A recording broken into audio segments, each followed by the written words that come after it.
Ano ba yung amoy na yan? Ang sakit sa ilong. Hanggang kwarto amoy na amoy. Pasensya na po kayo, Ma. Nagluluto po kasi ako ng para sa hapunan natin. Diyan ba sa niluluto mo nang gagaling ang naaamoy ko? Opo. Ano bang niluluto mo at ang baho?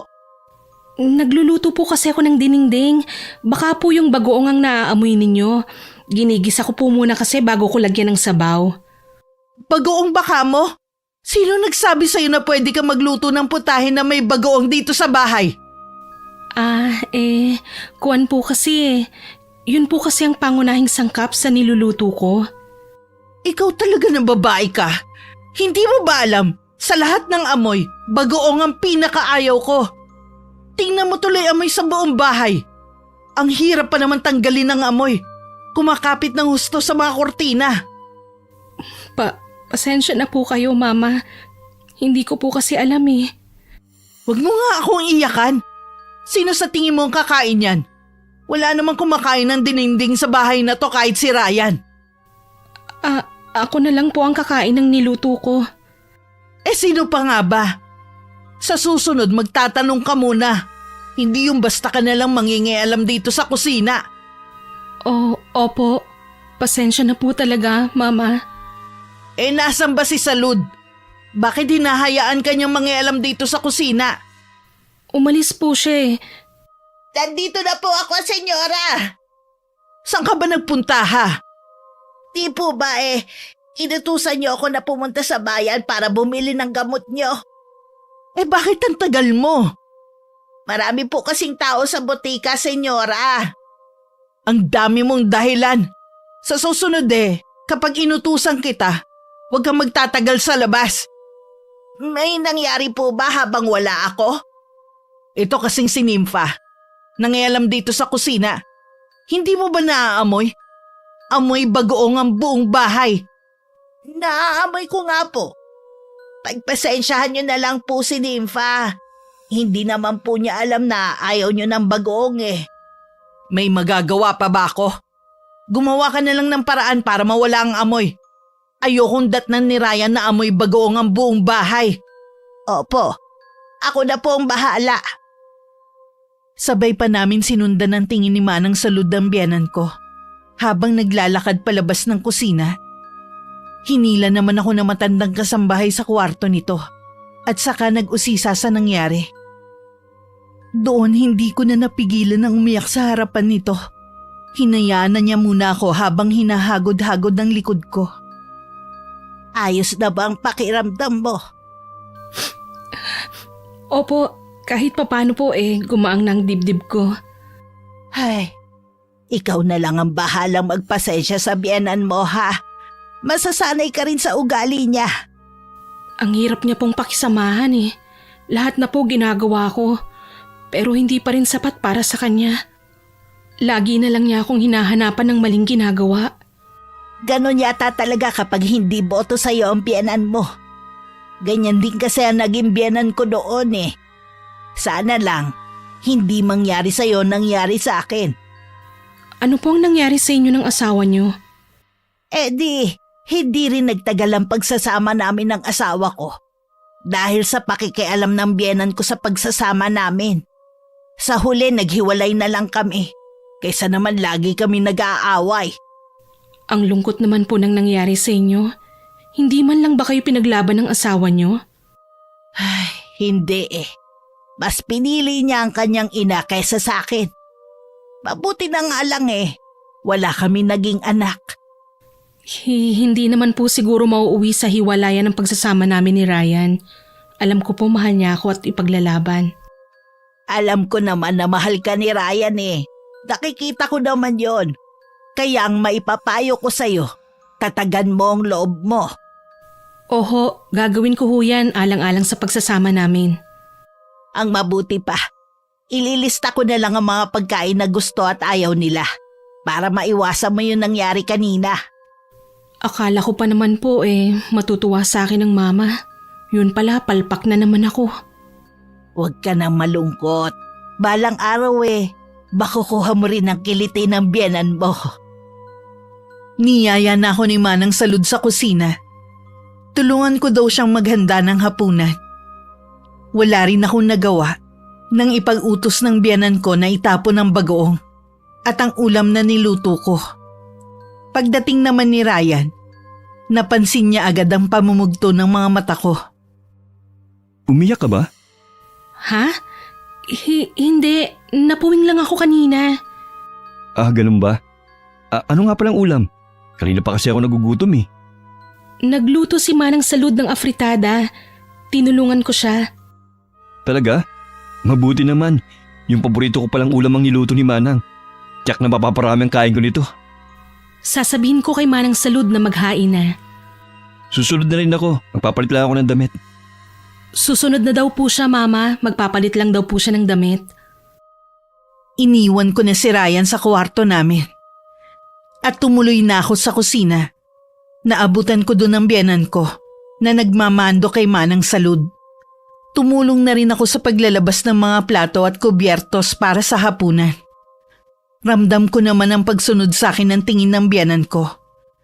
Tuwing nasa paligid lang siya, hindi ko maiwasan na mailang at kabahan.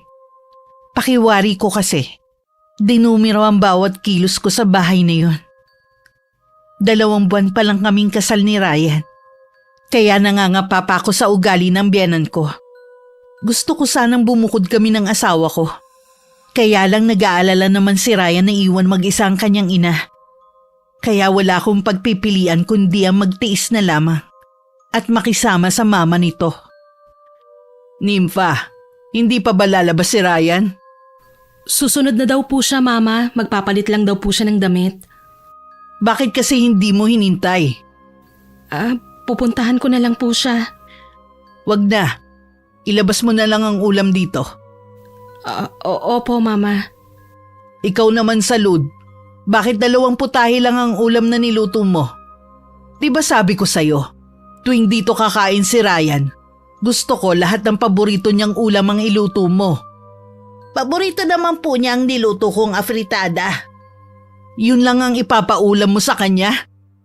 Tsaka po yung ginisang gulay. Alam mo naman na hindi mahilig sa gulay si Ryan eh. Ikaw talaga? Ang tagal-tagal mo na dito sa bahay, hindi mo pa rin alam ang gusto ng anak ko? Kasi po, senyora, mahilig po sa gulay si Nympha. Kaya po nagluto rin ng gulay. Eh bakit kailangan mo intindihin ng gusto ni Nympha? Bakit? Siya ba ang gumagastos dito sa bahay? Kasi po iyan ang... Ay, nandyan na pala si Ryan. Mukhang mainit na naman ang ulo niyo, Ma. Eh paano itong si Salud? Simple na nga lang ang gagawin hindi pa magawa. Ganyan yata kapag nagkakaedad na eh.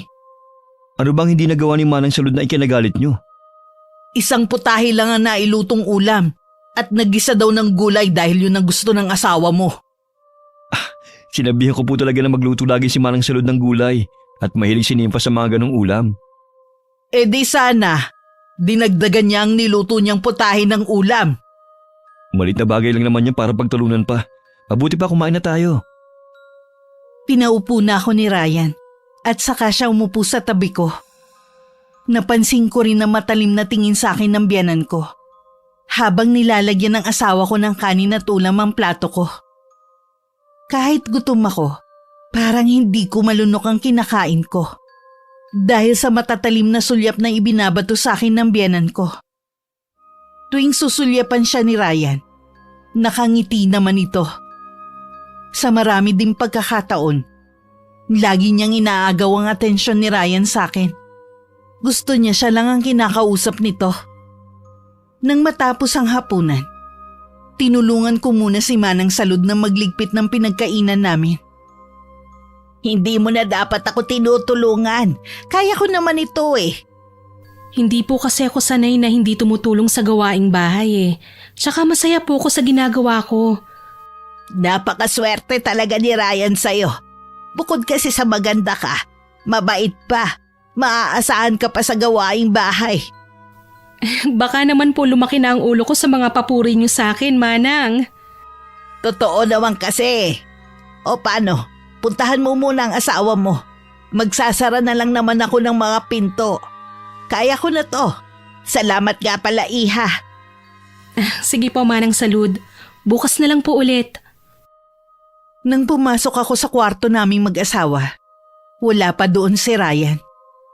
Naisip ko na baka kausap ng kanyang mama. Gusto kasi ng biyenan ko na makipagkwentuhan muna dito bago matulog. Kinuha ko muna ang libro na lagi kong binabasa. Ilang sandali pa, pumasok na rin si Ryan. Pasensya ka na. Kinausap pa kasi ako ni mama eh. Okay lang. Ano nga palang napag-usapan niyo ng mama mo? Ang dami na pala niyang nararamdaman sa katawan. Baka dahil nagkakaedad na rin. Gusto nga niyang samahan ko siya sa linggo para magpatingin sa doktor. Eh di ba may ibang lakad tayo? May pupuntahan tayo na binyag. Mag-aanak ako sa kaibigan ko. Nakalimutan mo na ba? Sinabi ko nga yun kay mama na may ibang lakad tayo. Kaya lang biglang sumikip ang dibdib. Baka biglang nagdamdam. Oo sige, samahan mo na lang ang mama mo. Baka kung mapano pa siya kung hindi mo dadalhin sa doktor. Ako na lang ang a-attend ng binyag. Talaga bang okay lang na hindi kita masamahan? Oo naman. Mahalaga naman na madala mo ang mama mo sa doktor para malaman na rin natin ang sakit niya. Parati na lang kasing sumisikip ang dibdib niya eh. Salamat ha. Napakabait at napakamaunawain mo talaga. Kinabukasan, maaga akong gumising para sana ipagluto ng almusal ang asawa ko. Pero nadatnan ko na sa kusina ang biyenan ko. Nagawa na niya ang mga dapat kong gagawing pag-aasikaso sa asawa ko sa umagang yun. Tinulungan ko nilang si Manang Salud sa ibang gawain. Ilang sandali lang, lumabas na rin si Ryan na nakaligo at nakabihis na. Umupo na siya at nataranta naman na kumuha ng kape ang biyenan ko. Nympha, sabay mo na ako sa almusal. Sige. Bakit si Nympha lang ang niyayaya mong kumain? Sumabay na rin po kayo ma. Gusto mo bang lagyan ko ng gatas ang kape mo? Ano ba, Nympha? Hindi umiinom ng kape na may gatas si Ryan. Kasi po noon nagustuhan naman po niya. Mas marunong ka pa sa akin. Ako ang kasama niya mula maliit pa siya. Kapag sinabi kong hindi niya gusto na may gatas ang kape niya, hindi niya gusto. Ma, okay lang po na may gatas ang kape ko. Natikman ko po kasi na masarap pala kapag may gatas ang kape. Ay, o sige. Ako na ang maglalagay. Baka masobrahan naman ang lagay ang asawa mo. Sumakit pa ang tiyan mo. Gusto mo pa ng ulam? Okay na ako dito, salamat. Kumain ka na. Hindi masyadong kumakain sa umaga si Ryan dahil sumasakit ang tiyan. Kaya wag mong alukin kumain ng marami. Oh, eto na ang kape mo anak. Ewan ko sa'yo. Dati naman gusto mo purong kape lang. Pwede naman po magbago na kasanayan eh. Hanggang sa inihatid ko sa labas ng bahay si Ryan. Kasama pa rin namin ang biyenan ko. Marami din itong bilin sa anak at ipinapaalala pa ang lakad nila sa linggo. Nang makaalis ang asawa ko, akma na sana akong papasok sa loob ng bahay nang pigilan ako ng biyenan ko. May kailangan po ba kayo sa akin, Mama? Itatanong ko lang sa'yo kung ikaw ba ang naglalaban ng mga damit ng anak ko. Opo, ako rin po ang namamalansya. Gusto ko po kasing personal na naaasikaso ang mga gamit ni Ryan eh. Ay, kaya naman pala naninilaw ang suot ng anak ko. Tapos napansin ko pa, hindi maganda ang pagkakaplansya. May lukot pa rin sa bandang kwelyo. Akala ko ba galing ka sa hirap? Paglalaba lang at pamamalansya hindi pa maayos. Pasensya na po, Ma. Uulitin ko na lang po. Ay nako, Nympha. Kung hindi siguro kayo dito nakatira, kawawang anak ko sa'yo. Hindi mo man lang siya maasikaso ng tama. Ginagawa ko naman po ang lahat para mapagsilbihan si Ryan eh. Pwes kulang pa. Hindi pa sapat ang ginagawa mo. Kung bakit naman kasi sa dinami-dami ng naging girlfriend niya, bakit ikaw pa ang pinakasalan niya? Nagmamahalan po kami ni Ryan. Mahal? Kailan ka lang niya nakilala? Yan pa ang pinagtataka ko. Bakit ang bilis naman yata niyang pakasalan ka? Ang mabuti pa po papasok na po ako sa loob. Huwag ka munang tumalikod. Kinakausap pa kita, huwag kang bastos. Kayo po ang bastos. Mula nang iuwi ako dito ni Ryan, wala na kayong ginawa kundi pakitaan ako ng masama. Lahat naman po ginagawa ko para magustuhan ninyo. Pero puro mali ko na lang po ang nakikita ninyo eh. Ito ang tandaan mo, Nympha. Kailanman hindi kita magugustuhan para sa anak ko. Hindi ang tulad mo ang nababagay kay Ryan. Tuluyan na ako napaiyak sa mga binitiwang salita ng biyenan ko. Pagkatapos ng masasakit na salitang sinabi niya, basta na lang niya akong iniwan. Napatingin na lang ako sa may gate. Parang gusto ko na lang magtatakbo palabas at wag nang bumalik sa bahay na yun. Napalingon ako nang maramdaman kong may humawak sa aking braso. Napayakap na lang ako kay Manang Salud. Dinala niya ako sa may kusina at binigyan ng tubig. Nang araw na yun, umalis ang biyenan ko para magsimba. Doon ko lang nailabas kay Manang Salud ang lahat ng sama ng loob ko. Kinuwento ko dito ang mga sinabi sa akin ng biyenan ko.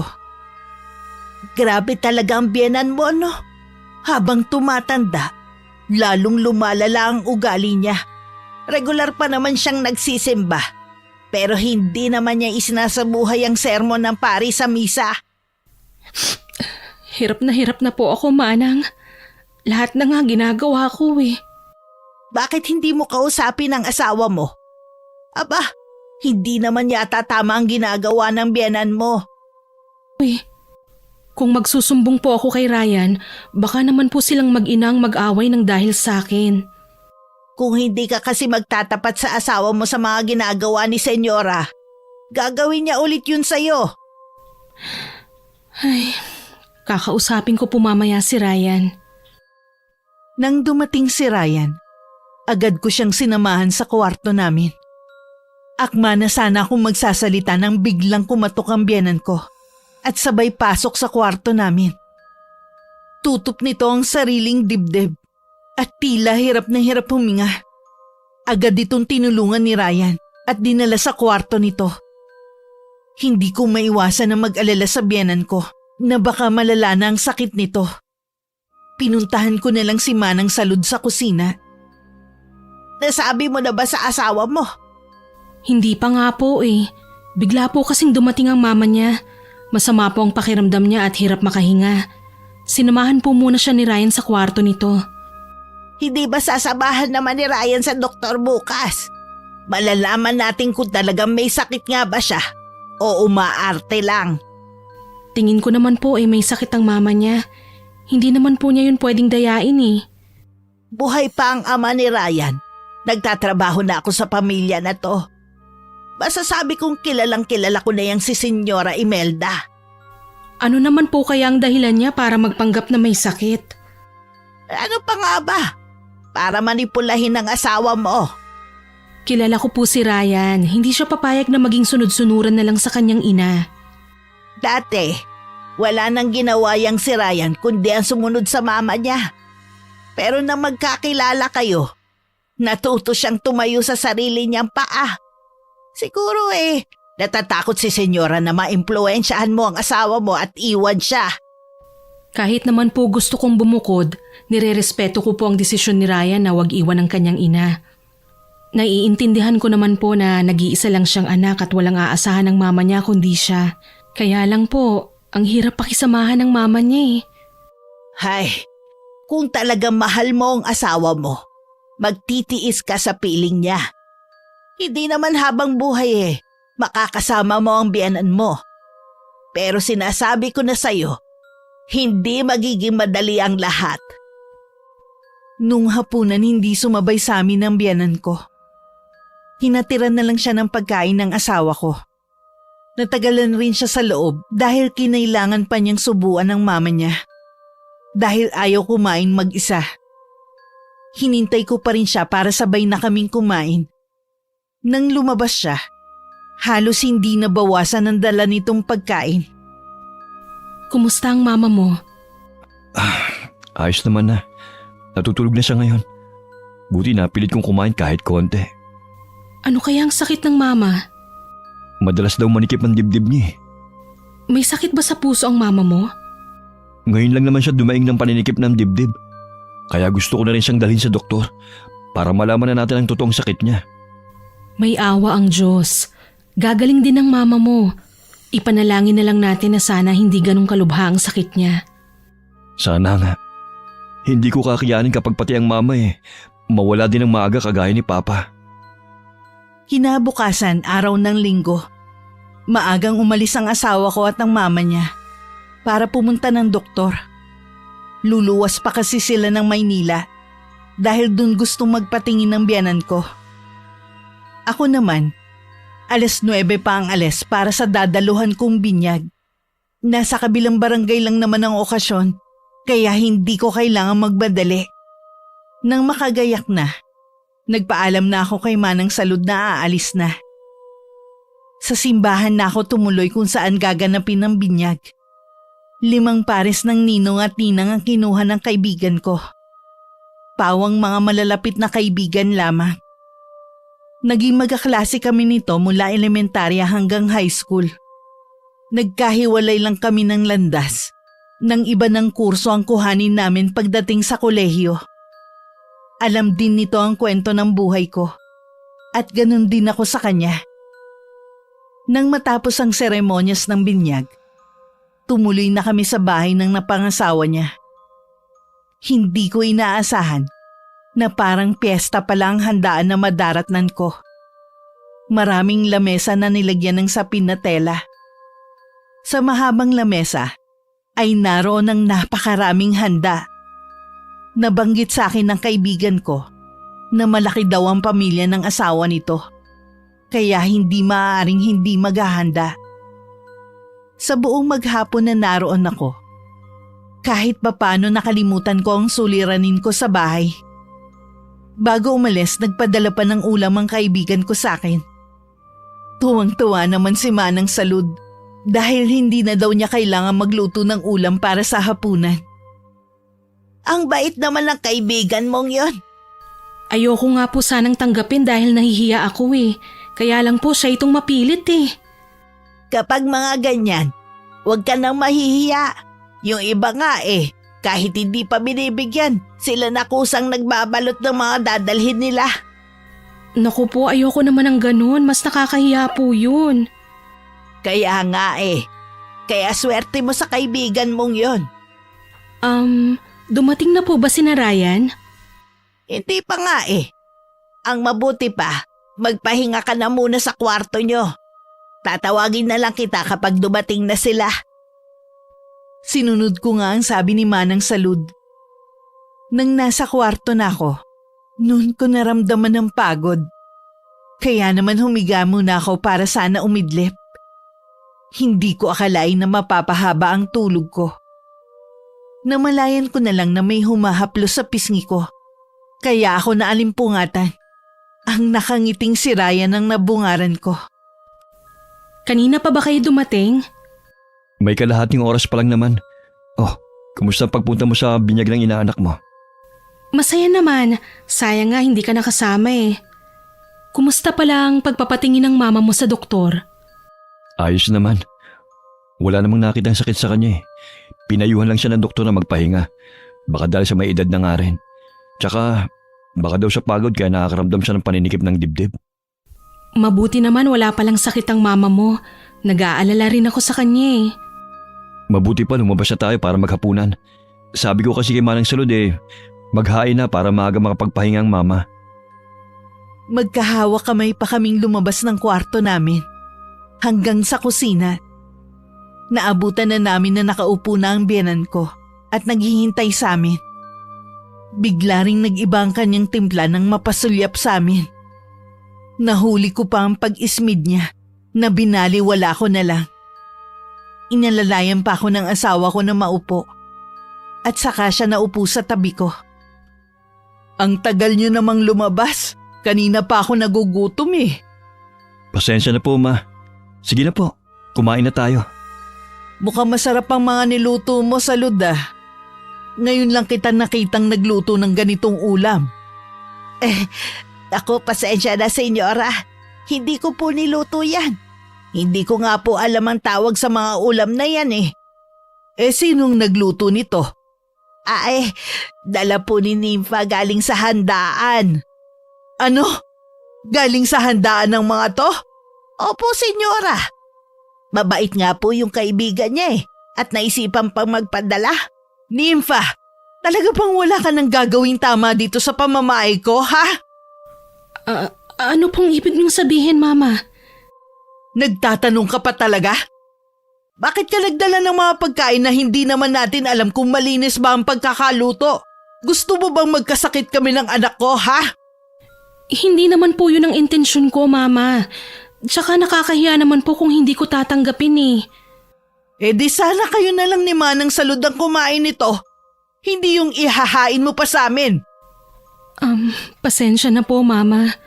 Akala ko po kasi matutuwa kayo. Tama na po, Ma. Baka mapano kayo. Kasasabi lang ng doktor niya na bawal kayo magalit, di ba? Paano ba naman kasi? Ang asawa mo wala nang ginawang tama. Hindi naman po niya sinasadya. Anong hindi sinasadya? Ayaw lang talaga niya gamitin ang sentido komon niya. Ma, nakikiusap po ako. Tama na po. Huwag niyo na pong pagsalitaan ng kung ano-anong asawa ko. Yan kasi ang napapala mo sa biglang pag-aasawa. Ilang buwan pa lang kayo magkakilala ng babaeng yan, pinakasalan mo na agad nang hindi pinapaalam sa akin. Ni paborito mo nga yatang kulay, hindi kabisado ng babaeng yan eh. Ma, tama na po. Nakikiusap ako sa inyo. Salud, maglabas ka na lang ng delata dyan. Yun na lang ang uulamin namin. Sa mga narinig ko, hindi ko na napigilan ang pagtulo ng luha ko. Agad ko naman yung pinahid. Pero parang sasabog naman ng dibdib ko sa sama ng loob ng mga oras na yun.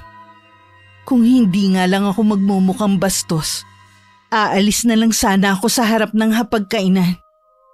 Hindi rin sapat ang pagtatanggol sa akin ng asawa ko. Kaya parang sumama din ang loob ko sa kanya. Hanggang matapos ang hapunan, wala akong imik. Hinatid lang ni Ryan ng kanyang mama sa kwarto. Ako naman naiwan sa kusina. Hindi ko na naman napigilan muli ang pagbalong ng luha ko sa mga mata.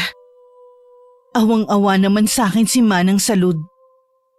Hindi rin ako agad pumasok ng kwarto namin. Lumabas muna ako ng bahay para makasagap ng hangin. Kahit naramdaman ko ang papalapit na yabag, ay hindi man lang ako lumingon. Nandito ko lang pala. Kanina pa kita hinahanap. Tara na pumasok sa loob. Malamig na dito. Mauna ka nang matulog. Hindi pa naman ako inaantok eh. Pagpasensya mo na ang mama kanina. Nabigla lang siya kasi nga hindi maganda ang pakiramdam niya eh. Kahit naman maayos ang pakiramdam niya, ganun pa rin ang trato niya sa akin eh. Lalo na kapag wala ka dito sa bahay. Pinagsabihan ko na siya kanina. Bakit hindi na lang kasi tayo bumukod? Nympha, ngayon mo ba talaga sasabihin yan? Alam mong kailangan ako ni mama. Hirap na kasi ako eh. May 2 buwan pa lang naman tayo dito eh. Sana naman, habaan mo pa ang pasensya mo sa mama. Magkakasundo rin kayo balang araw. Ganun lang talaga siya pero mabait naman talaga si mama eh. Hindi mo na nga ako nagawang ipagtanggol kanina eh. Hinahayaan mo na lang akong pagsalitaan niya ng masasakit na salita. Sinabihan ko nga siya nung kami na lang. Hindi ko rin kasi nagustuhan yung mga sinabi niya sa'yo. Hindi ako gusto ng mama mo kaya malabong magkasundo kami. Nakikiusap ako sa'yo. Huwag mo namang sukuan kaagad ang relasyon natin. Nag-uumpisa pa lang tayong bumuo ng sarili nating pamilya. Hindi ko naman sinusukuan ang relasyon natin eh. Ang gusto ko lang bumukod na tayo. Hindi nga pwede. Dahil sa kalagayan ng mama. Di ba wala naman kamo siyang sakit? Wala nga, kaya lang matanda ng mama. Gusto niya na nasa tabi niya ako. Gusto niya na nasa tabi ka niya habang iniinsulto niya ako. Pinapangako ko sa'yo, hindi na yun mauulit. Umiwas na lang ako ng tingin kay Ryan. Ayoko kasing mabasa niya ang namumuong pagkapuot sa mga mata ko. Hindi rin ako kumbinsido sa mga sinabi niya. Wala rin akong imik nang yayain na niya akong pumasok. Hanggang mahiga, hindi na ako nagsalita pa. Kinabukasan hindi ako bumangon. Hinayaan ko lang siyang mag-isang nag-asikaso ng sarili niya sa pagpasok sa trabaho. Mabigat pa rin kasi ang pakiramdam ko dahil sa nangyari ng nagdaang gabi. O nasaan ang asawa mo? Bakit hindi ka niya inaasikaso? Alam niya maaga ang pasok mo tuwing Lunes ah. Masama po ang pakiramdam niya kaya hinayaan ko muna siyang matulog. Kabago-bago niyo palang nagsasama eh. Ipinapakita na niya ang katamaran niya. Nakikiusap po ako sa inyo. Huwag niyo na sanang pagsalitaan ng masama ang asawa ko. Ayoko mag-away kami ng dahil sa inyo. Ako pa talagang sinasabihan mo. Ang asawa mo ang may problema. Ginagawa naman po ni Nympha ang lahat para mapaluguran kayo. Sana po ibigyan niyo naman siya ng pagkakataon na mapalapit sa inyo. Kahit kailan hindi ko magugustuhan ng babaeng yan. Hindi niyo na nga ako binigyan ng respeto eh. Nang bigla na lang kayo magpakasal na hindi man lang nagsasabi sa akin. Tapos ngayon gusto mo maging malapit ako sa babaeng yan? Kung hindi niyo po tatanggapin si Nympha sa bahay na ito, mapipilitan po ako na bumukod ng bahay. Ano? Iiwan mo ako ng dahil sa babaeng yan? Ako na nagluwal sa'yo sa mundong ito at naghirap sa pagpapalaki sa'yo? Maintindihin niyo naman po ako. Mahal ko po kayo. Pero may obligasyon din ako sa asawa ko. Nasasaktan din po ako kapag pinagsasalitaan niyo siya ng masakit. Iniisip mo ang obligasyon mo sa kanya? Paano naman ang obligasyon mo sa akin? Ako ang mama mo. Hindi ko naman po yung nakakalimutan eh. Pero sana alang-alang sa akin. Mahalin niyo rin po ang asawa ko. Ayaw niyo po ba nun? Dalawa kami mag-aalaga sa inyo kapag matanda na kayo. Umalis ang asawa ko ng araw na yun na hindi naging maayos ang pag-uusap nila ng mama niya. Ayaw din kasi magpatalo ng aking biyanan. Kaya kahit kape pa lang ang inalmusal ni Ryan, minabuti niyang umalis na lang. Ang biyanan ko naman ay bumalik sa kwarto at nagkulong na lamang. Sinadya ko rin na tanghali nang lumabas ng kwarto. Inayos ko na lang ang mga gamit naming mag-asawa para hindi ako mainip. Hindi ko inaasahan na nasa sala ang biyanan ko nang lumabas ako ng kwarto namin. Matalim niya akong tinitigan. Napayuko na lamang ako at akma na sanang pupunta sa kusina nang bigla siyang nagsalita. Mukhang napasarap yata ang tulog mo at ngayon ka lang lumabas ng kwarto niyo. Pasensya na po, Mama.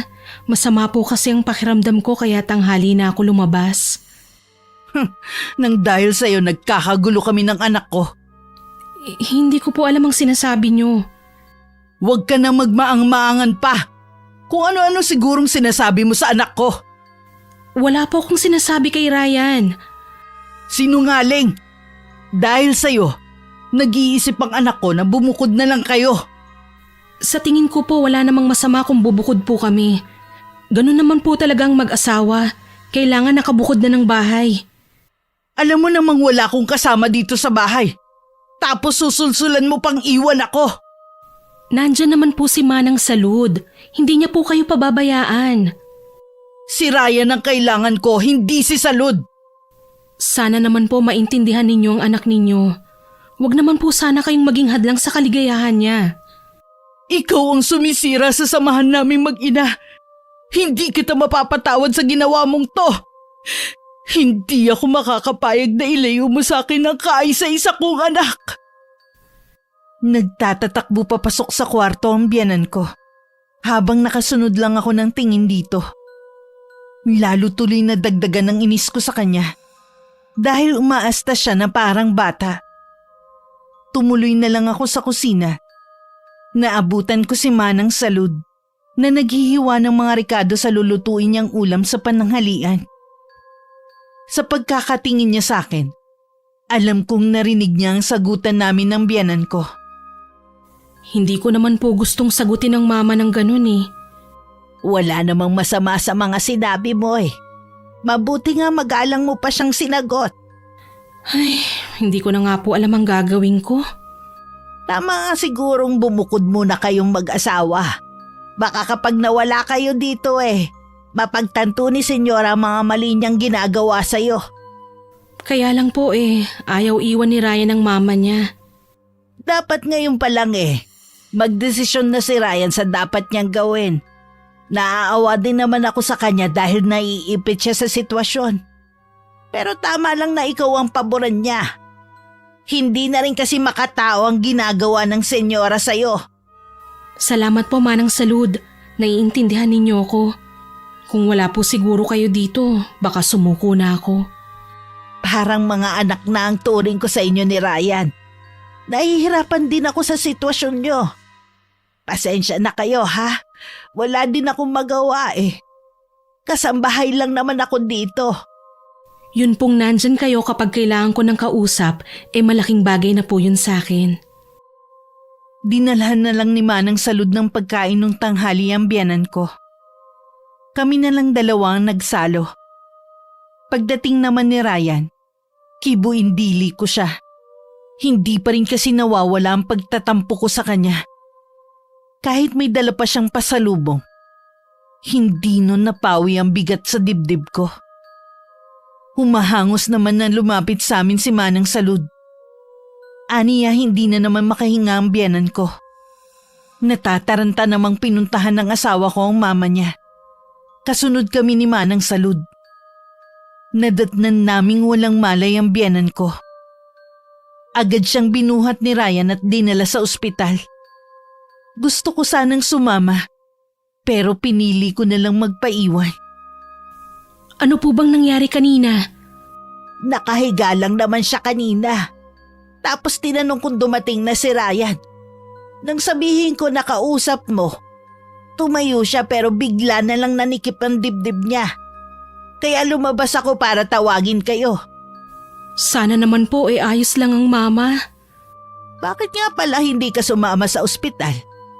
Ako kasi nerbiyosa sa ganyan kaya hindi talaga ako pwedeng sumama. Gusto ko nga po sana kaya lang po naisip ko baka lalong lumala ang lagay ng mama kung makikita niya ako. Sa bagay nga, mabuti pang umiwas ka na muna sa paningin ng biyanan mo. Gusto mo bang kumain? Wala po akong ganang kumain. Kumain ka kahit konti. Huwag mo nang hintayin ang asawa mo. Baka mamaya pa sila o bukas na makauwi. Sige na nga po, sabayan niyo na po ako. Sinabi ko kay Manang Salud na mauna nang matulog at ako na lang ang maghihintay sa pagdating ng asawa at biyanan ko. Sa kakahintay, hindi ko na namalayang makakatulog ako sa upuan. Naalimpungatan lang ako nang marinig ko ang tunog ng sasakyan. Agad akong tumayo at sumilip sa may bintana. Nang matiyak na sila na nga ang dumating, agad ko nang binuksan ang pinto para makapasok sila. Hinatid muna ni Ryan ang mama nito sa kwarto para makapagpahinga na. Tsaka siya muling lumabas. Bakit ikaw nagbukas ng pinto? Nasaan si Manang Salud? Pinagpahinga ko na siya. Sabi ko ako na lang ang maghihintay sa inyo. Kumusta ang lagay ng mama? Ayos naman. Niresetahan lang siya ng gamot. Hindi pa rin ba matukoy ang sakit niya? Sabi ng doktor baka daw naiisip lang ni mama na may sakit siya. Baka kailangan niyang magpatingin sa espesyalista para malaman talaga natin ang tunay niyang sakit. Naiisip ko nga rin yan Mabuti nang maagapan kung sakaling may sakit talaga siya. Lagi niya kasing dinadaing ang paninikip ng dibdib niya Pasensya ka na pala kung hindi na ako sumama kanina ha. Baka kasi… Okay lang. Naiintindihan naman kita Mabuti pang matulog na tayo. Hindi ka na ba kakain ng hapunan? Itutulog ko na lang ang hapunan. Inaantok na rin kasi ako Kinabukasan maaga kong bumangon para makabawi sa asawa ko. Pinaghanda ko siya ng masarap na almusal. Kitang-kita naman sa mukha niya ang saya.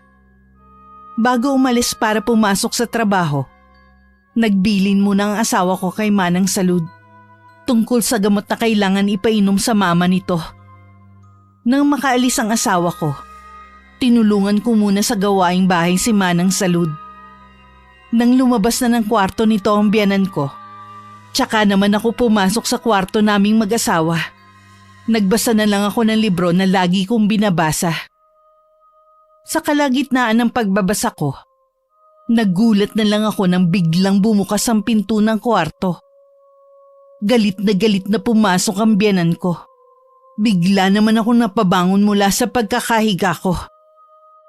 Talaga bang puro pasarap na lang sa buhay ang alam mo, ha? Mama, Huwag mo kong tawagin mama dahil hindi kita anak. ano na naman po bang ginawa kong mali? Alam mo maraming gagawin dito sa bahay. Nagkukulong ka lang dito sa kwarto na para bang ikaw ang may-ari. Wag na po kayong magalit. Baka mamaya niyan mapano pa po kayo. Paanong hindi ako magagalit ay pinasasakit mo ang ulo ko? Kapag may nangyari sa akin, ikaw lang ang dapat sisihin ni Ryan. Nang lumabas ang biyenan ko, tsaka ko lang pinakawalan ng mga luha ko. Kinalma ko muna ang sarili ko at saka lumabas ng kwarto. Sa labas na lang ako naglinis para hindi ko makita ang biyenan ko. Bago mananghalian, tsaka lang ako pumasok. Naabutan kong nagluluto si Manang Salud. Tinanong ko siya kung saan pa ang kailangan linisin. Magpahinga ka na, iha. Pagod ka na eh. Ako na lang ang bahala sa ibang gawain dito. Trabaho ko naman yan. Hindi po, Manang. Tutulungan ko na po kayo sa lahat ng mga gawain nyo dito sa bahay para wala na pong masabi ang mama. Lagi mo naman akong tinutulungan eh. Tsaka, wag mo na lang pansinin ng senyora. Hindi ko po pwedeng baliwalain ang galit niya. Baka po kung anong mangyari sa kanya, tiyak na ako ang sisisihin ni Ryan. Mula nga ng araw na yon, lahat ng mga gawain sa bahay ay inako ko ng lahat. Kahit sinasaway na ako ni Manang Salud, ay hindi pa rin ako nagpapaawat. Kahit ang pamamalengke ay ako na rin ang gumagawa. Sa kabila ng lahat ng ginagawa ko, puro mali pa rin ang nakikita ng biyanan ko. Akala ko ba probinsyana ka na? Bakit hindi ka pa rin marunong pumili ng sariwang gulay at prutas? Ito bang ipapakain mo sa amin ng anak ko, ha? Mga sariwa naman po yan. Doon po ako sa suki ni Manang Salud bumibili. Sinasabi mo bang hindi ako marunong tumingin ng sariwang gulay, ha? Unang tingin ko pa lang eh. Alam kong luma na ang mga to. Ay, aayusin ko na lang po sa mga susunod na pamimili. Dapat lang. Hindi nagtatrabaho ang anak ko para lang masayang ang pera niya. Dahil ang asawa niya hindi marunong mamalengke. Pasensya na po. Nang tumalikod ang biyanan ko, hindi ko maiwasan sundan siya ng matalim na tingin. Pilit ko na lang ikinalma ang sarili ko. Para kasing malapit na akong sumabog dahil sa ginagawa ng biyanan ko. Ilang beses din akong pinayuhan ni Manang Salud na magsumbong na kay Ryan.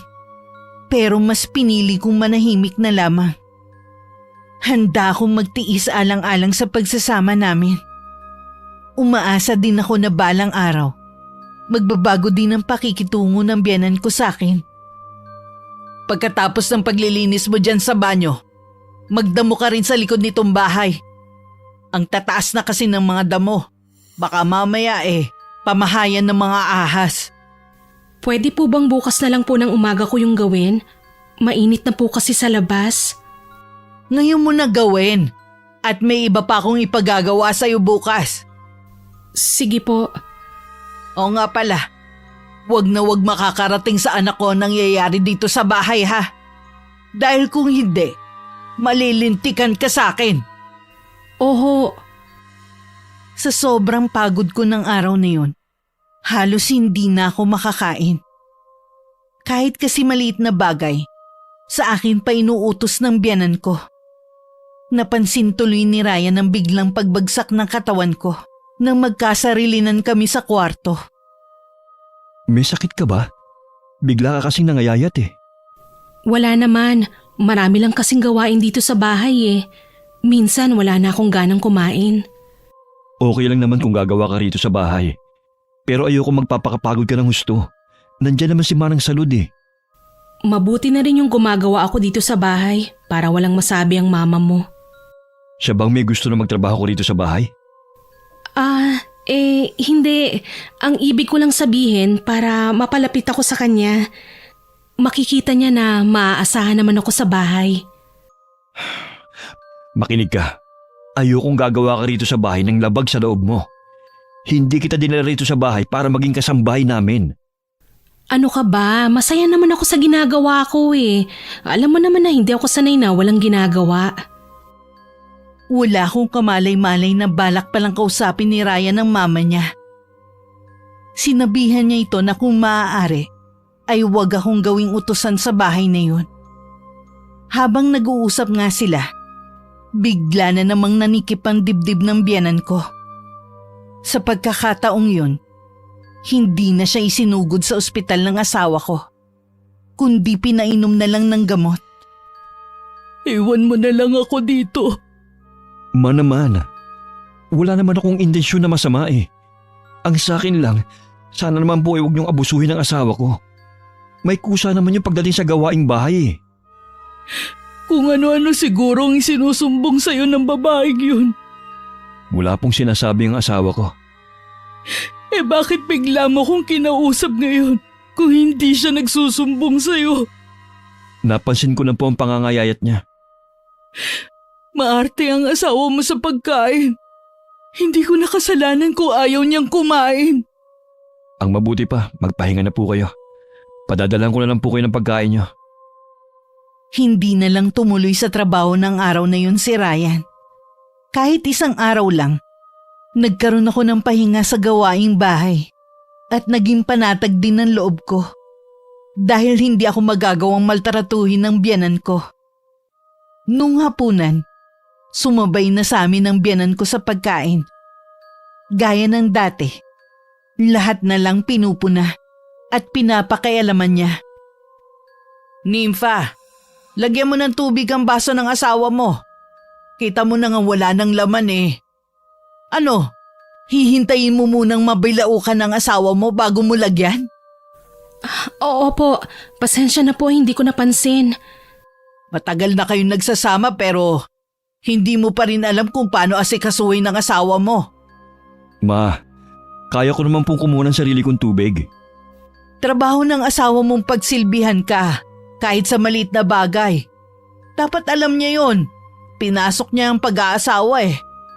Matututunan din naman po ni Nympha ang mga bagay na yan sa katagalan. Mabuti na ngayon pa lang matutunan na niya. Hindi tuloy ako makakain ng maayos sa hapunan. Wala kasing tigil sa pagsasalita ang biyanan ko. Narindi na lang ako. Kaya naman humingi na lang ako ng paumanhin. Napapasok na lang ng kwarto namin at biglang sumama ang pakiramdam ko. Narinig ko pang sinabi ng biyanan ko. Tignan mo nga ang pag-uugali ng asawa mo. Yan ba ang babaeng gusto mo makasama habang buhay? Ayaw nang napagsasabihan? Kakausapin ko na lang po siya mamaya. Dapat lang. Sa lahat ng ayaw ko, yung binabastos ako sa pamamahay ko. Para akong nagising na sa katotohanan na kahit habang buhay ako magpakaalila at sumunod sa biyanan ko, hindi niya pa rin ako magagawang tanggapin. Hindi dahil sa mga binanggit niya, kundi dahil galing ako sa mahirap na pamilya. Yun ang katotohanang pilit sumasaksak sa isipan ko. Nang mga oras na yun, nakabuo na ako ng desisyon. Kinuha ko sa taas ng kabinet ang di kalakihang maleta ko. Basta ko nalang pinagtatatanggal sa hangir ang mga damit ko. Saka inilagay sa maleta. Sa ganung ayos ako napasukan ni Ryan. Anong ginagawa mo? Ano sa tingin mo? Ako nang humihingi ng pasensya sa ginawa ng mama kanina. Puro ka nalang pasensya. Pero paulit-ulit namang ginagawa ng mama mo ang asal niya. Nagising na ako sa katotohanan na kahit kailan, hindi ako matatanggap ng mama mo. Dahil isa lamang akong hamak na mahirap na probinsyana. Yun ang inaayawan ng mama mo sa akin. Pag-usapan natin ang problema. Hindi yung mag-aaral sa balutan ka na lang. Ito naman talagang matagal nang gustong mangyari ng mama mo eh. Gusto niyang maghiwalay na tayo. Kakausapin ko si mama. Ilang beses mo nang ginawa yan. Wala rin namang nangyayari. Magiging maayos lang ang lahat kung bubukod tayo. Alam mong hindi ko magagawa na iwan ng mama. Matanda na siya at… Eh di kayo na lang ang magsama. Basta ako, aalis na ako dito sa bahay na to. Teka lang naman. Mag-uusap muna tayo. Hanggat hinahayaan mong makialam sa atin ang mama mo, hindi magiging maayos ang pagsasama natin. Nakikiusap ako. Huwag mo akong iwan. Hindi ko kayang mawala ka sa akin. Hirap na rin kasi akong pakisamahan ng mama mo. Lahat ginagawa ko naman para lang magustuhan niya. Alam ko naman yun eh. Huwag ka muna magpadalos-dalos sa desisyon. Gagawa ko ng paraan. Kahit ano pang sabihin ni Ryan, buo na talaga ang pasya ko. Napagtanto ko kasi na sa isang relasyon, hindi sapat ang nagmamahalan lang para maging maayos ang isang pagsasama. Ang pinakamahirap pa sa aming relasyon ay ang pakikialam ng kanyang mama. Hindi maiiwasan dahil nasa iisang bubong kaming lahat. Nang gabing yun, hindi ako makatulog. Laman ng isip ko ang mga nangyari sa akin ng ilang buwan mula nang tumira ako sa bahay na yun. Sa kabilang banda, umaasa pa rin ako na ang solusyon na naiisip ng asawa ko ay ang bumukod kami. Hindi naman lingid sa akin na kinausap ni Ryan ang kanyang ina. Ako naman, naghihintay lang sa kung ano ang desisyon ng asawa ko. Pero kung sakali mang hindi siya pumayag na bumukod kami, buo pa rin ang pasya ko na umalis na lamang. Anong sinasabi mo, Ryan? Aalis na kayo dito sa bahay? Opo, ma. Tutal naman po hindi po kayo magkasundo ng asawa ko. Pero Ryan, alam mo may sakit ako. Kailangan ko ng kasama dito sa bahay. Nandyan naman po si Manang Salud. Hindi niya po kayo pababayaan. At saka, lagi ko naman po kayong dadalawin dito. Dahil ba sa babaeng yun, hahayaan mong masira ang relasyon nating mag-ina? Kayo pong sumisira sa relasyon namin ng asawa ko. Hindi naman po ako bulag para hindi ko makita ang ginagawa niyo sa kanya. Kaya lang naman ganun ang trato ko sa asawa mo. Dahil nakikita kong hindi kanya inaalagaan gaya ng ginagawa ko sa'yo noon. Ma, lahat na po ginagawa ni Nympha. Puro mali kasi ang nakikita niyo sa kanya. Alam ko, dahil sa pagiging probinsyano ng tao kaya niyo siya inaayawan. Nakikiusap ako sa'yo, Ryan. Huwag mo ko iwan. Wala na ang ama mo. Pati ba ikaw iiwan mo rin ako? Hindi ko naman po kayo iiwan Kailangan ko lang pong ilayo sa inyong asawa ko.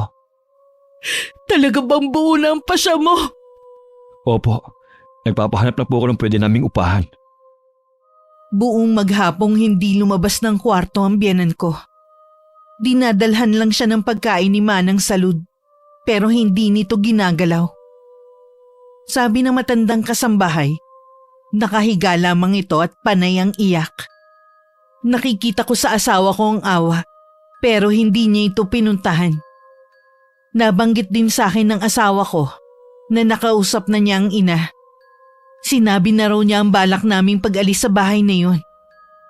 Yun ang naiisip kong dahilan kung bakit nagre-rebelde ang biyenan ko. Baka magbago na naman ang isip mo. Hindi na magbabagong isip ko. Kahit ano pang gawin ni Mama, hindi na niya ako mapipigilan pa. Paano kung atakihin na naman siya? Sa tingin ko wala namang sakit ang Mama Baka dahilan na lang niya yung para mapasunod ako. Yan din ang nasa isip ko.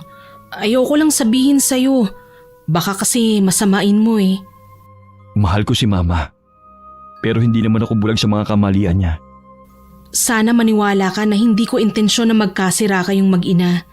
Sadya lang hindi ako matiisin na tao. Naiintindihan naman kita. Ilang araw nang masigla ang pakiramdam ko. Siguro dahil ilang araw na lang kami sa bahay na yon. Hindi ko na rin masyadong dinidibdib ang mga ginagawa sa akin ng biyenan ko. Umiiwas na lang ako sa kanya para wala nang gulo sa pagitan namin.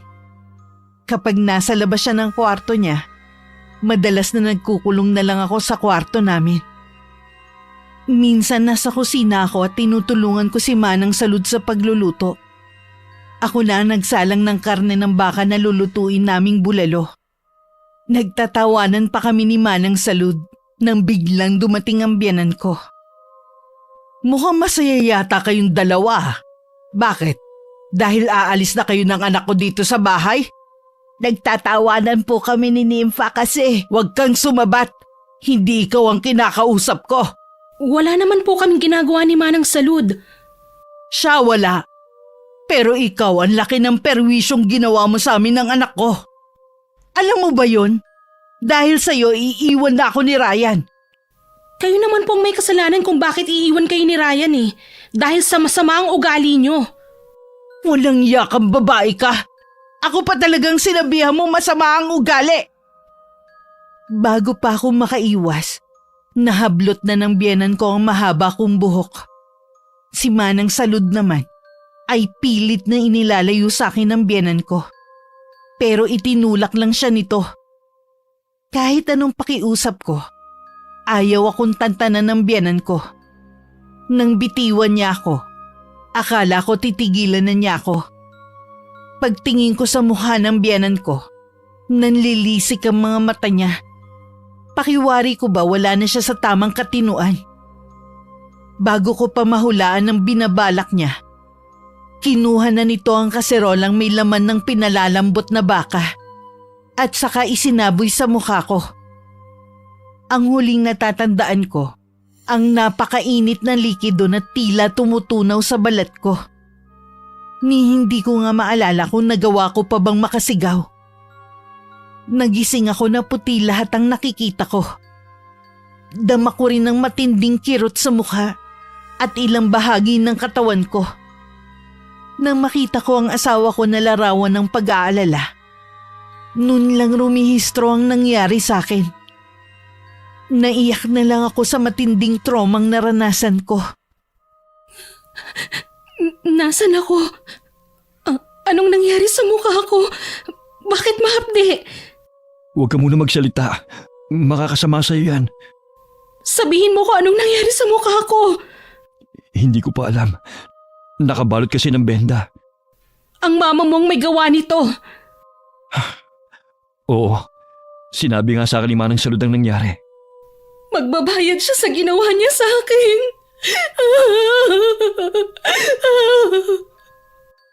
Napag-alaman ko kay Ryan na 3 araw pala akong walang malay. Kinailangan ko pang magtagal ng 2 linggo sa ospital. Habang naroon ako, wala akong tigil sa pag-iyak. Nang banggitin ko kay Ryan na gusto kong magsampa ng kaso sa mama niya, tsaka niya sinabing nagtangka umano itong magpakamatay sa pamamagitan ng pag-overdose ng gamot nito. Naagapan lang di umano ito ni Manang Salud. Nang lumabas ako sa ospital, dumiretso na kami sa bahay nila. Buong biyaheng wala akong imik. Hindi ko rin tinakpan ang mukha ko para makita ng biyenan ko ang ginawa niya sa akin. Si Manang Salud lang ang sumalubong sa amin nang dumating kami sa bahay. Sinamahan din niya ako sa kwarto naming mag-asawa. Mabuti naman at nakauwi ka na, Iha. Pasensya ka na kung hindi kita nadalaw sa ospital, ha? Hindi ko kasi maiwan ng senyora eh. Ayos lang, Manang. Anong masasabi niyo sa itsura ko ngayon? Ha? Ang totoo niyan, naiiyak ako sa sinapit mo. Patawarin mo ako, Nympha, ha? Wala man lang ako nagawa. Hindi ko kasi alam na gagawin yun sa'yo ng senyora. Wala po kayong kasalanan. Ang sinisisi ko ang biyenan ko. Hindi ako papayag na hindi siya magbayad. Hindi ko rin alam kay Ryan kung bakit dito ka pa niya inuwi pagkatapos na nangyari. Hindi ako sumagot. Humakbang ako palapit sa malaking salamin. Tinitigan kong mabuti ang itsura ko. Halos kalahati ng mukha ko ay nalapnos, kasama ng leeg ko. Halos hindi ko na makilala ang sarili kong mukha. Nanginginig ang buong katawan ko sa matinding galit. Napahagulgol na lang ako pagkatapos. Lumapit naman sa akin si Manang Salud at niyakap ako. Hindi na rin napigilan ng matandang babae na mapaiyak sa awa sa akin. Nasa sala ako ng mga oras na yun nang lumapit sa akin ang biyenan ko. Bahagya pa akong napakislot nang marinig ang boses nito. Pasensya ka na, Nympha, kung nagulat kita, ha? Gusto ko lang humingi ng kapatawaran sa iyo. Hindi ko naman sinasadya ang nangyari. Basta na lang nagdilim ang paningin ko. Sa tingin niyo kaya maibabalik sa dati ang mukha ko sa paghingi niyo ng kapatawaran? Alam kong hindi. Pero sana balang araw mapatawad mo ko. Siguro natatakot kayong makulong kaya nagbabait-baitan kayo sa akin. Huwag kayong mag-alala. Alang-alang kay Ryan, hindi ko kayo ipakukulong. Hahayaan ko ang karma na lang ang maningil sa inyo. Salamat, Nympha. At hindi mo ko ipapakulong. Hindi ko kakayanin sa loob ng kulungan eh. Huwag na huwag kayong lalapit sa akin kahit kailan. Mula nga noon, napakadalang ko na lang makasalubong ang biyenan ko. Pero hindi pa rin humuhupa ang galit dito sa puso ko. Patuloy pa rin naman sa paghahanap ng bahay na pwede naming upahan ng asawa ko. Pero hindi na ako interesado sa bagay na yun. Sa ospital pa lang, may nabuo na akong plano kung paano makakaganti sa biyenan ko sa ginawa niya sa akin. Nang dumating ang araw na yun, tinaon ko na wala ang asawa ko at nasa palengke naman si Manang Salud. Ang biyenan ko naman ay umalis para magsimba. Dala ang mga mahalagang gamit. Umalis ako ng bahay. Baon ng galit sa dibdib ko. Kung saan-saan ako hinanap ni Ryan. Pero hindi na niya ako nakita pa. May balita ka na ba kung nasan si Nympha? Wala pa rin po. Lahat ng kaibigan niya pinuntahan ko na. Kahit sila, nagulat sa nalaman na nawawala si Nympha. Hindi kaya umuwi siya ng probinsya nila? Wala na pong kamag-anak na uuwian sa probinsya si Nympha. Kaya malabo pong umuwi siya ron. Nasaan na kaya ang batang yun? Baka magulo ang isip niya kaya bigla niyang naisip na umalis. Hindi po ako titigil hanggat hindi ko siya nahahanap. Baka isa sa dahilan kung bakit siya umalis dahil ayaw niya makasama ang mama mo. Bakit kasi dito mo siya inuwi? Baka kasi araw-araw niyang naaalalang ginawa sa kanya ni Senyora. Naghahanap naman po ako ng malilipatan namin eh. Hindi ko lang po kasi naasikaso ng nakaraan dahil nasa ospital kami. Tsaka hindi na rin naman niya inungkat yung tungkol dun eh. Akala ko okay na sa kanya na dito muna kami. Paano magiging okay sa kanya? Muntik na siyang mamatay dito at nasira pa ang mukha niya. Napatungo na lang ang asawa ko nang mapagtanto na mali nga talaga siyang iuwi pa ako sa bahay nila. Walang araw at gabi na hindi ako ang laman ng isipan ng asawa ko. Napabayaan na rin niya ang kanyang trabaho dahil sa paghahanap sa akin. Hanggang tuluyan na siyang huminto sa trabaho. Natuto rin ibaling ng asawa ko ang kanyang atensyon sa alak. Madalas niyang kaulayaw sa gabi ang isang bote ng alak bago matulog. Nang hindi na makatiis, kinausap ng biyenan ko ang asawa ko sa mga ginagawa nito. Wala ka na bang gagawin kundi ang maglaseng, ha? Pabayaan niyo na lang po ako. Anong pabayaan? Dahil lang sa babaeng yun, sinisira mo na ang buhay mo. Hindi lang siya babae lang. Asawa ko siya. Kung asawa mo siya, bakit basta na lang siya umalis nang hindi man lang nagpapaalam sa'yo? Sa tingin niyo, bakit kaya umalis si Nympha? Aba, malay ko sa babaeng yun. Hindi ko naman hawak ang isip niya. Huwag na nga kayo magmaang-maangan pa. Umalis siya rito dahil sa inyo. Hindi si Nympha ang sumira sa buhay ko, kundi kayo. Nagiging bastos ka na sa akin ah. Hindi mo na ako ginalang. Sana noon pa ako nakinig kay Nympha na bumukod na kami. Hindi sana humantong sa ganito ang relasyon namin. Kaya pakiusap lang. Iwan niyo na ako. Pabayaan niyo na ako mag-isa. Labis na nagulat ang biyenan ko. Yun kasi ang kauna-unahang pagkakataon na pinagtaasan siya ng boses ni Ryan.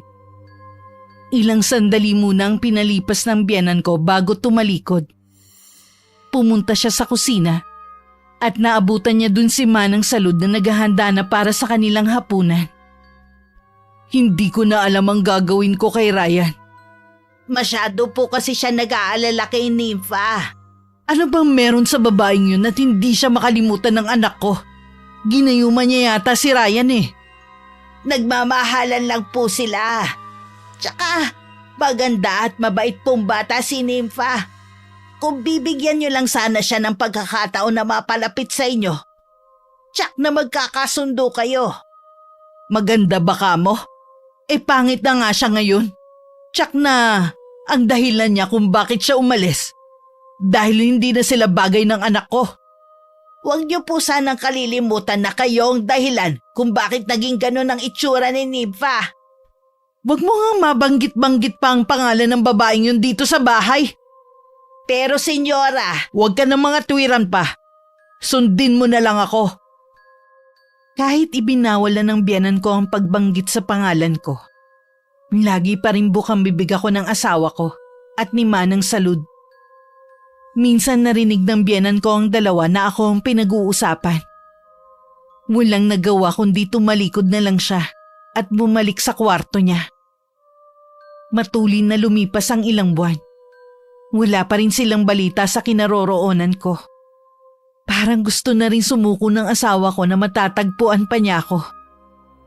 Samantala, nag-umpisa na rin ang kakaibang pangyayari sa biyanan ko. Nung una binaliwala lang niya yon. Naisip niya na baka epekto ng gamot na iniinom niya. Kaya kung ano-ano ang nakikita niya. Madalas din siyang managinip ng mga nakakatakot. may problema po ba kayo, senyora? Ikaw pala, Salud. Ewan ko ba, hindi kasi ako makatulog eh. Lagi ako nananaginip ng masama. Ano pong panaginip? Tungkol sa mga ahas. Minsan naman tungkol sa demonyo. Nakakatakot nga po yan. Bakit hindi po kayo pumunta sa simbahan? Baka makatulong. Naisip ko nga din yan. Bukas na bukas din magsisimba ko. Napapansin din ni Manang Salud ang pagiging magugulatin ng aking biyanan. Lagi rin itong balisa na tila ba may kinatatakutan. Hindi na lang yung pinagtuunan ng pansin ni Manang Salud. Iniisip niya na baka binabagabag na ito dahil sa ginawa sa akin. Hanggang dumating ang araw na nagkasakit ng malubha ang biyanan ko. Hindi ito makakain at gusto laging gising sa gabi. Huwag niyo akong iiwan. Ayoko matulog mag-isa. Baka kunin na niya ako ngayong gabi. Ayoko sumama sa kanya. Huwag po kayong matakot, ma. Nandito lang kami ni Manang Salud. Hindi ka namin iiwan. Hayaan niyo lang na bukas ang ilaw. Ayoko na madilim. Baka bigla siyang lumabas sa dilim. Sino po ang tinutukoy niyo, senyora? Ang demonyo, Salud. Ang demonyo sa panaginip ko. Totoo siya. Lumabas siya sa panaginip. Gabi-gabi niya akong dinadalaw dito sa kwarto ko. Nagkatinginan pa ang asawa ko at si Manang Salud. Parehong nahihiwagaan sa sinasabi niya. Iniwan lang nila ang biyanan ko nang makatulog ito. Gaya ng bili nito, iniwan nilang bukas ang ilaw sa kwarto nito. Kinausap naman ng masinsinan ng asawa ko si Manang Salud tungkol sa sinasabi ng kanyang mama.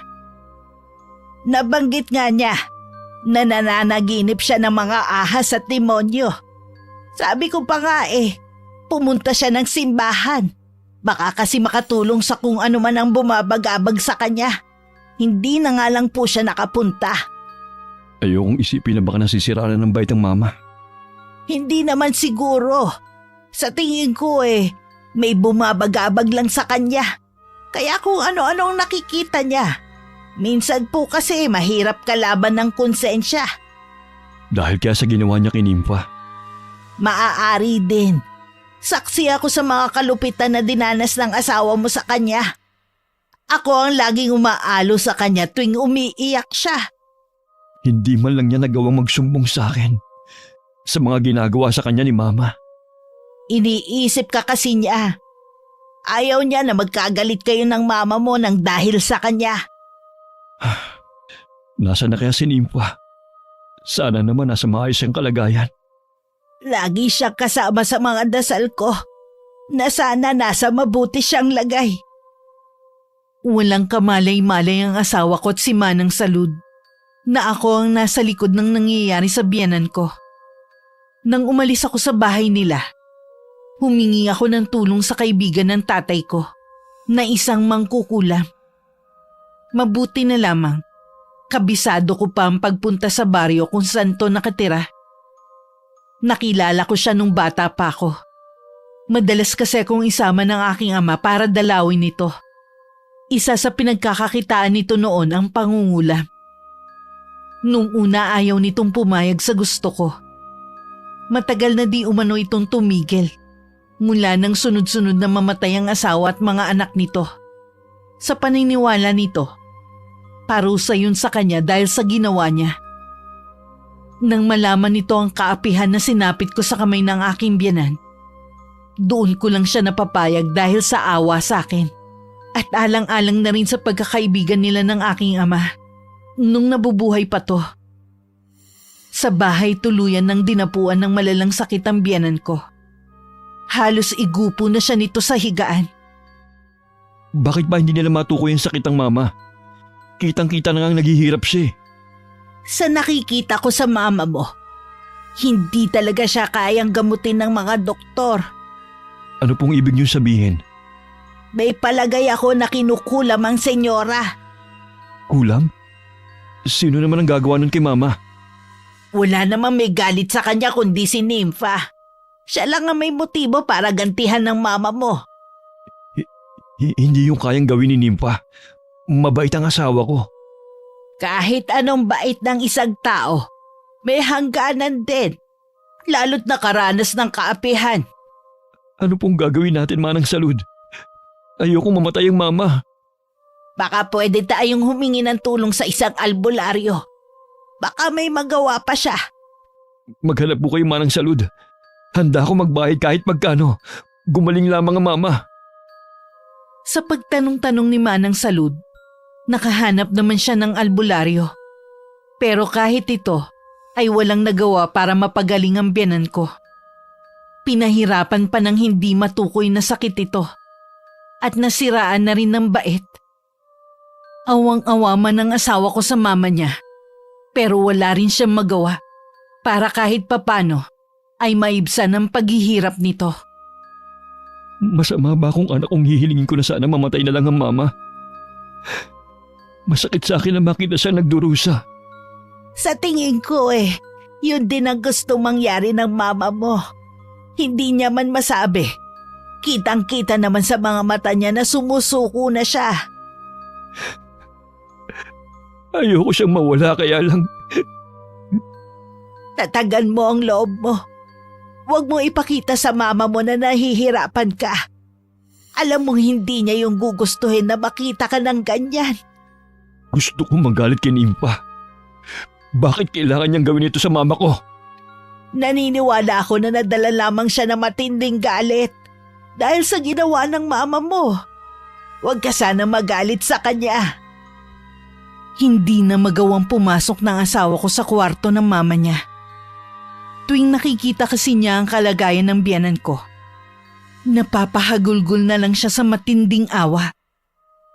Tinanggap na lang ni Raya na magiging kapalaran ng kanyang ina. Isang umaga, nagisnan na lang ni Manang Salud ang biyenan ko na wala ng buhay.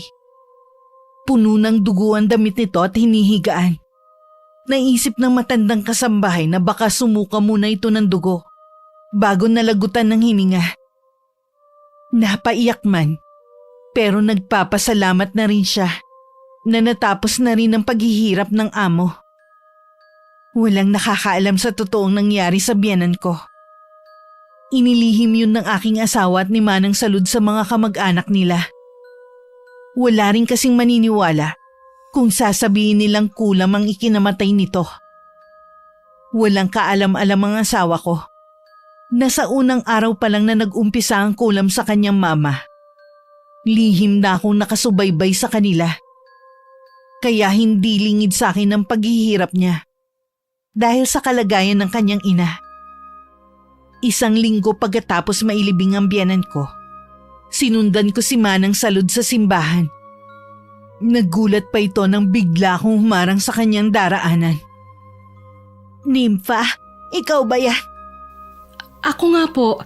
Kamusta na po kayo? Okay naman ako. Saan ka ba nagpunta? Bakit bigla ka na lang umalis ng bahay? Alam mo ba kung saan-saan ka hinanap ng asawa mo? Ay, pasensya na po kung kahit sa inyo hindi ako nakapagpaalam.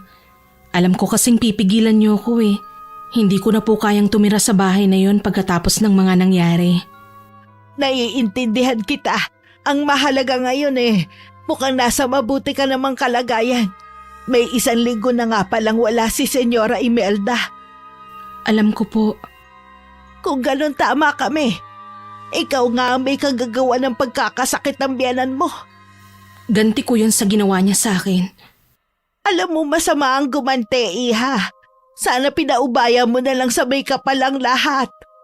Huli na po para pagsisihan ko pa ang ginawa ko. Alam ko po na habang buhay na akong kamumuhian ni Ryan dahil sa ginawa ko sa mama niya. Kung ganun bakit ka nagpakita sa akin ngayon? Gusto ko lang po na magpaalam sa inyo. Magpapakalayo-layo na po ako. Bakit hindi mo subukan makipag-ayos sa asawa mo? Hindi na po. May lamat na po ang pagsasama namin. Hangad ko na sana balang araw, makahanap siya ng babaeng magmamahal sa kanya ng higit sa akin. Nalulungkot ako sa sinapit ng relasyon niyo ni Ryan. Mahal niyo naman ang isa't isa. Pero kailangan niyo pa rin magkahiwalay. Hindi po talaga kami para sa isa't isa. May ibang babae talagang nakalaan para sa kanya. Mas higit sa akin. Hindi kita sinisisi sa ginawa mo. Bagamat mali at kasalanan. Sana mahanap mo sa lugar na pupuntahan mo ang kapayapaan na para sa iyo. Kayo na po sana ang bahala kay Ryan. Alagaan niyo po siya. Ingatan niyo rin po ang sarili ninyo. Mahigpit ko pang niyakap si Manang Salud na sa maikling panahon ay napamahal na sa akin. Alam kong walang kapatawaran ang ginawa ko sa biyanan ko at handa akong harapin ang kaparusahang naghihintay sa akin. Mas pinili ko na manirahan sa isang tagong lugar at malayo sa karamihan. Simula nga noon, wala na akong naging balita kay Ryan. Masakit man sa akin ang paghihiwalay namin. Panalangin ko na sana mahanap niya ang kaligayahan na para sa kanya. Wakas. Ano ba yung amoy na yan?